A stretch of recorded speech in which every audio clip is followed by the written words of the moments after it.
Welcome to Raise the Line with Osmosis.org, seeking solutions with leading experts on how to increase healthcare capacity so people can get the care they need during the COVID-19 crisis and beyond.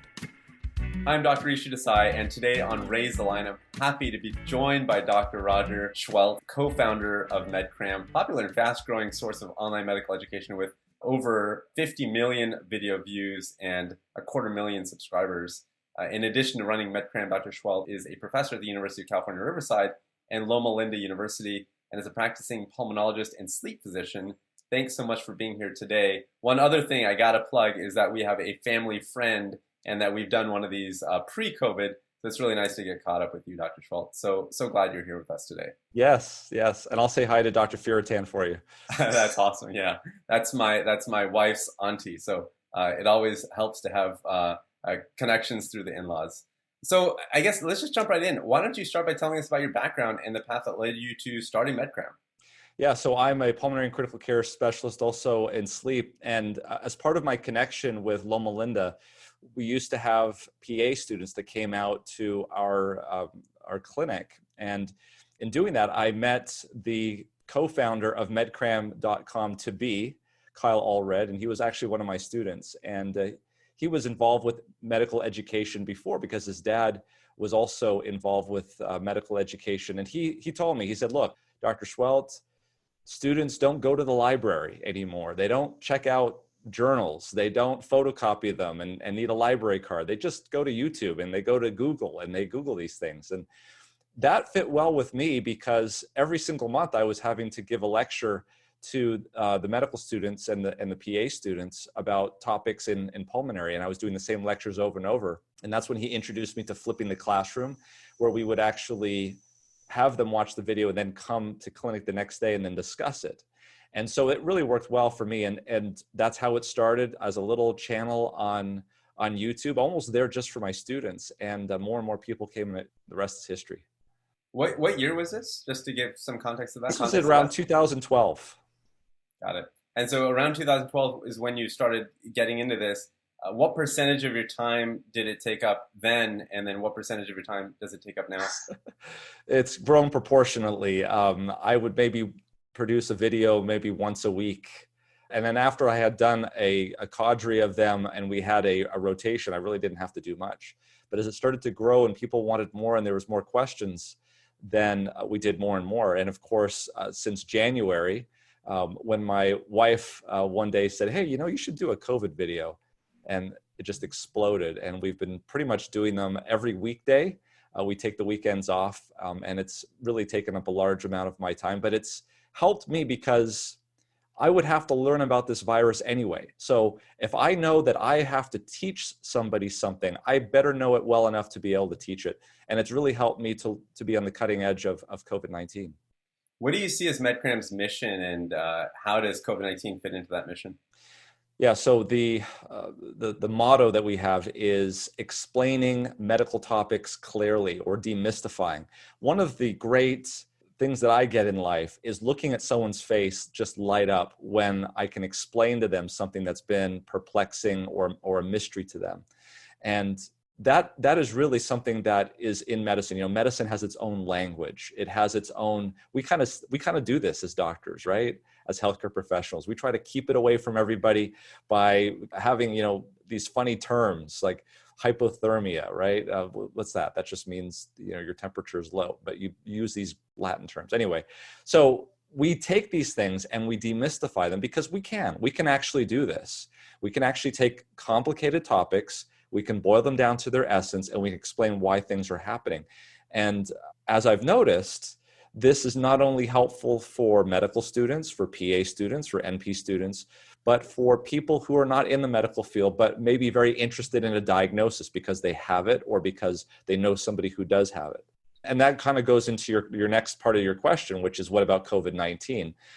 Everybody, of course, wants to know about COVID-19. I mean, I can remember back in late December, early January, where I would go to a news report or a newspaper, and maybe there was 20% of the news items that was on the coronavirus. Now you go there and every single news story is about coronavirus. If it's in the sports section, it's because they can't play sports. If it's in the business section, it's because the stock market is going up or down.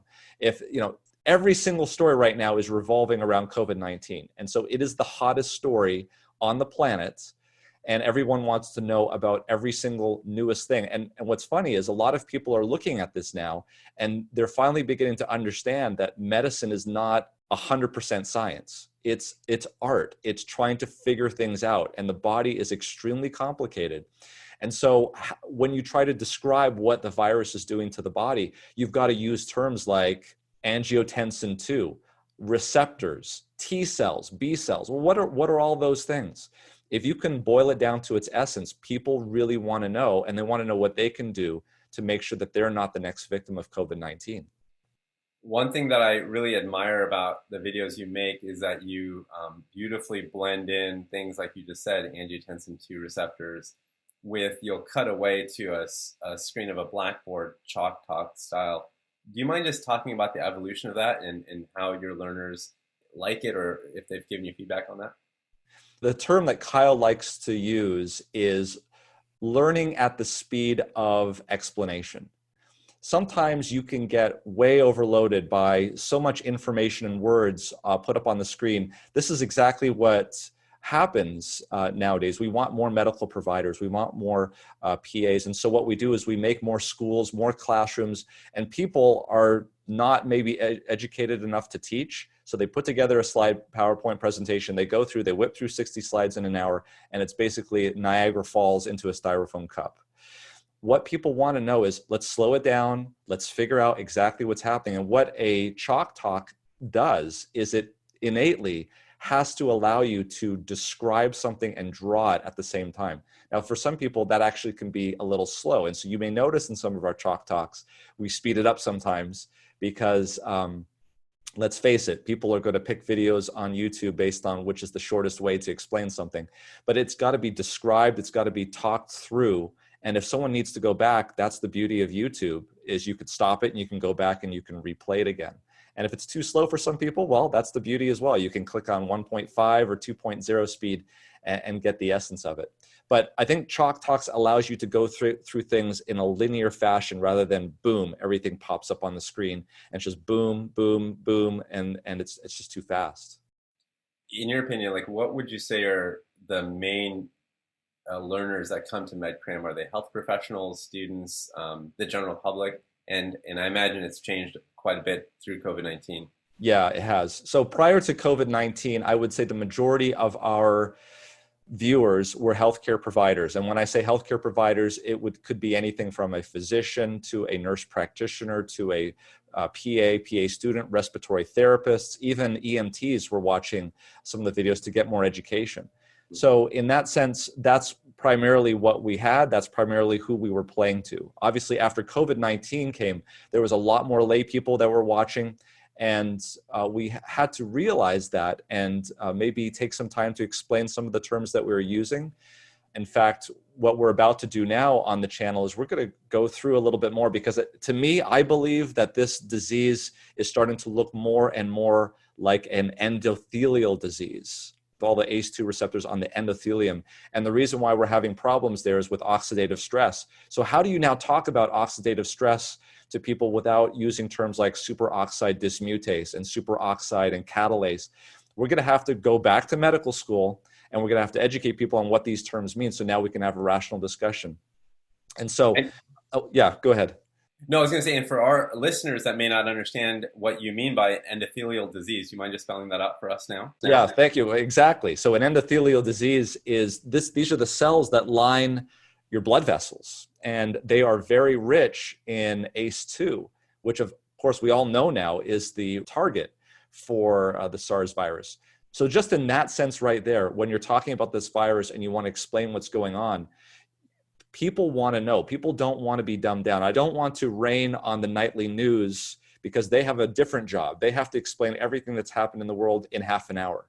And you don't have time to do that in those kind of shows.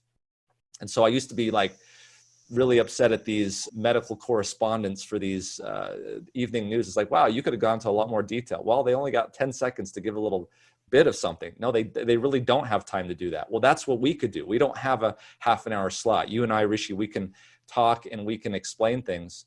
And what I found is this, the bottom line to your question is this, what I found is if you can explain something well, then you should be able to explain it at just about any level, given the vocabulary. If you can get through the vocabulary and people can understand, because words just, they have meanings and you got to explain what those are.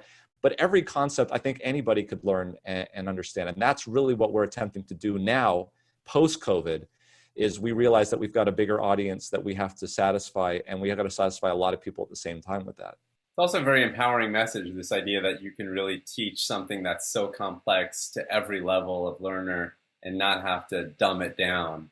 But that just sometimes takes a little bit more time to work through the vocab. Because I think once you get it to vocab, everyone understands that learning a new language is a little tricky at first, but we all speak some language, so we've all figured that out. Yeah. The nice thing about this is that people are motivated. There are a lot of people now that, whereas before they could care less. Now people are motivated because they see the consequences of this in real life. What is your sense on that motivation piece for learning online? Do you feel like it takes a certain type of motivated learner to do that? Or are we maybe seeing, I've heard, a digital divide between motivated learners and non-motivated learners where platforms online are really just helping those that may not need the help as much? Yeah, I think that's probably a little bit of truth there, maybe more than a little bit of truth. There are a lot of people that just will get their information from the evening news, and I think that's okay. There are those people, just like we know, there are those people who come into the hospital, who come into the clinic that are very involved in their healthcare, and they want to know why you're prescribing this medication and what are the side effects. And there's other people that it's like, just tell me what I need to do and I'll just do it, and sometimes they won't even do it when you tell them. So there's all sorts of people. And I think the people that come to the internet, that come to Osmosis, that come to Medcram, these are people that want to know more. These are people that have an internal locus of control. They have control over their environment. They want to have more control of their environment because they see the consequences. And so long as we can give them good, rational, peer-reviewed information and not overpromise, but try to deliver, I think that's the goal of organization like yours and mine. One thing I have also thought about, you've brought up news organizations a couple times, so I'll go into this, is that there sometimes feels like a leading edge or bleeding edge of information. And, maybe Medcram is that bleeding edge. And this idea you just posed here about endothelial damage being the main reason behind why we're seeing, maybe strokes in younger folks, that may not hit the news cycle for 2 or 3 more weeks. I'm curious, do you sometimes, or have you had experience with news media reaching out to you to say, hey, what are the things that we should be focused on that we're not focused on at the moment? Yeah, they have. Sometimes they don't want to hear all of those things because they have a different job that they have to do. They have a narrative that they want to have. But at the same time, they use the daily news cycle of what's topical, and they have to put that narrative with what is topical. We don't have to do that. We just can report on what medically we think is going on, because that's hard enough. I mean, COVID is covert. There's a news bite for you there. COVID is covert. It seems to morph and change, but actually it's our understanding that's just maturing. And I think we're getting a better understanding of that. We've talked about all sorts of things on our channel. We've talked about the hard science. We've talked about coronavirus, how it infects the receptors. One of the things that had bothered me from the very beginning in terms of our management, generally speaking, and it's not anyone's fault, it's just that we have concentrated a lot of our resources at the end stage of the disease. And the reason is because that's the least amount of people in the whole epidemic. How are you going to get millions and millions of people the treatment that they need before they need to go to the hospital? Well, that's different. We've talked about things that some people might think are a little bit soft or squishy in terms of scientific evidence. But when you really look at it, everything that we're doing right now for this virus is soft, it's squishy, and we don't have a lot of evidence. So what are some of those things that we've talked about? We've talked about, is Tylenol good to do for people who have fever, and therefore is heating up the body good for the immune system? Does this help the innate immune system? Everything that we've talked about is circumstantial, and we don't have any direct evidence that it works in COVID-19. But at this point, what else are we going to do? wait for those studies to come out. The epidemic may be over at that point. So the bottom line is, I think, is when you start to bring up these topics, sometimes people's brains aren't ready to be wrapped around some of these ideas. That's how I would say it. One other thing that I wanted to specifically get your input on is how you like to thread the needle with things where you might have a personal view, and then there's also the documenting of what's actually happening. So, for example, digital surveillance technology, we know it exists. We know certain countries are deploying it in different ways. That's quite different than maybe your personal take on where that lands in terms of public health versus civil liberties. I'm just curious, how do you thread that needle for yourself and for the channel in terms of injecting your opinion into the issue? Yeah, and this has been something that people are just really, really looking for. I see it in the comments all the time. They say, thank you so much for not giving us your opinion. We actually do give our opinion, but we make it very clear, this is what the evidence shows, and here's maybe what my opinion would be. So we'll say, this is complete evidence-based medicine, and we try to do both sides of it. We try to be the prosecutor and the defense attorney at the same time. Here are the pros, here are the cons. As an example, probably no other medication is as political as hydroxychloroquine. And so what we did was we reviewed all of the data on hydroxychloroquine, and it was interesting. There was a comment that came up, and they said, okay, I'm going to comment here. It sounds as though Dr. Seheult is taking this side of it, but I'm going to watch it, and I'll come back and I'll edit my comment. So he came back and edited. He's like, I was wrong. He actually presented both sides of this, and he's not actually taking the line that I thought. And what you need to do is be able to do what you and I, Richie, we're all taught in medical school and residency. We've had to do that as physicians. We've always had to look at stuff and say, yeah, this looks good, but what could be all of the fallbacks on this? And so that's exactly what we did with those studies on hydroxychloroquine. And I can't tell you right now whether or not hydroxychloroquine works or not. I'd certainly like to be able to have a discussion with somebody in the medical field like you and I about it without being pinned down as the devil or God, you know what I'm saying? And so that's really what we have to do. And that's one of the things that really I want to make sure that Medcram and Osmosis and all of these companies that educate is to make sure that we have the trust of the population of humanity, that we are going to present the data as we see it.